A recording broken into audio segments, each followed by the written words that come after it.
আসসালামু আলাইকুম। আজকে এক বিষয়ে আমি কথা বলতে চাই, সেটা হচ্ছে যে রাউন্ড অফ 16-এ ইন্টার মিয়ামির বিপক্ষে খেলবেন চ্যাম্পিয়ন্স লিগ উইনার পিএসজি। 16-এ উঠে আসার ম্যাচের কথা যদি আমরা বলতে যাই, লাস্ট ম্যাচে শেষ 10 মিনিটে 2টি গোল হজম করে ড্র করেছে ইন্টার মিয়ামি।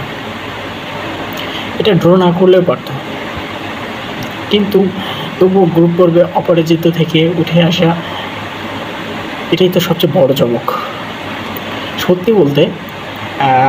সত্যি বলতে আমরা অনেকেই ভাবিনি মিয়ামি গ্রুপ পর্ব থেকে বের হতে পারবে কিনা।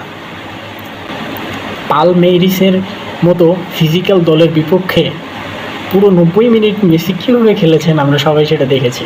সে মাঠে পুরো 90 মিনিট রাজত্ব করেছেন, নিচে নেমে ডিফেন্ড করেছেন, উপরে উঠে প্লে মেকিং করেছেন, সব কিছুই যেন ছিল একদম নিখুঁত।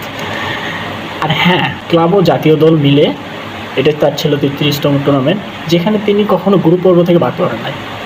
অবশ্য এক রেকর্ড। আমাদের একটাই চাওয়া ছিল গ্রুপ পর্ব পার হোক, সেটা আমাদের হয়ে গেছে।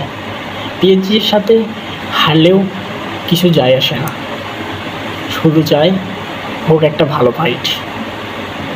Best of luck.